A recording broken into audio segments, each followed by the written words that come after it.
In the backdrop of Russia's invasion in Ukraine, the world is slowly getting divided into two major groups.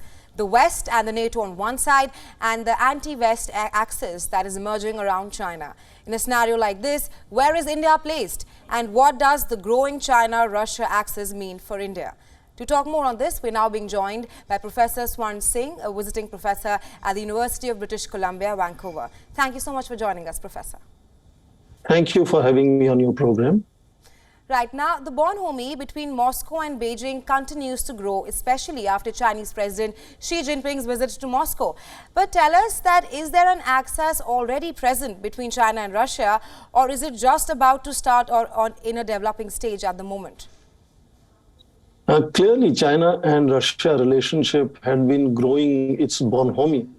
And the peak of it happened in 4th of February last year, when President Xi Jinping and Putin in Beijing signed a joint statement calling their partnership having no limits.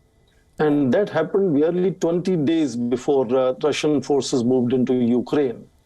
So there could be insinuations whether the Russian forces moved into Ukraine after that kind of display of friendship with China, or whether President Xi had any earlier inkling or understanding of what is going to happen. But since then, of course, Russia has become increasingly dependent on China. And this is not only for increased imports of oil, but overall in the world today, China is the biggest partner that Russia has. And in that sense, the kind of the personality that President Putin has and Russia has is increasingly appearing to becoming like, a junior partner of China, which, of course, is going to transform China's global personality completely. Its more recent peace proposal, therefore, has to be understood in terms of its playing, brinkmanship with the United States and trying to make sure that China is the one which ensures certain kind of, mitigation, if not resolution, of Ukraine conflict. And the rising stature of Russia by China by doing so in Eurasia clearly has implications for India. Right, Professor. Now, despite Russia's growing dependence on China, Putin yesterday very clearly said that Moscow and Beijing are not creating any military alliance and that they are not hiding their friendship. But he has further accused the West of building a World War II-like axis. What do you have to say on this? It depends on what particular words you wish to use to describe a relationship. This statement from President Putin is clearly to, certain kind of clarification, I assume, to the fact that American agencies have been saying that China is continuously thinking and planning to supply weapons to Russia. And of course, they would like to make sure that that kind of understanding is clarified by President Putin.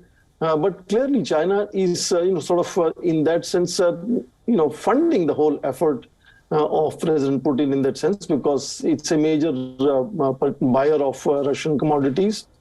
And, the trade last year saw an upswing of about 22% compared to China's increasing influence in the region. Russia's trade with other countries is clearly shrinking. So, China is becoming a major country which is supporting President Putin as of now. And therefore, whether you call it an alliance or you call it a partnership doesn't really make a fundamental difference. Like you mentioned that either an alliance or a friendship, Russia and China clearly follow the policy of an enemy's enemy is a friend. And obviously the common enemy here is the United States of America. But in this whole scenario and emerging alliance, where does India stand and what is India's position? There are multiple ways one can understand that this increasing proximity or partnership of China and Russia can influence India.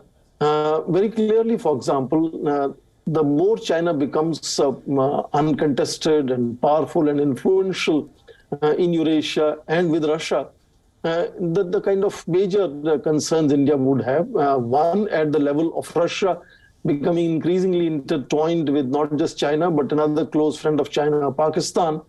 And that would have implications for India, because India has been enormously dependent on Russian military equipment for decades, more than half a century.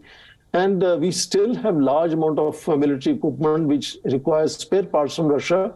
And in that sense, Russia becoming increasingly under influence of China would have influence on how India would then not just sustain its defense cooperation with Russia, but also withstand increasing pressures from China.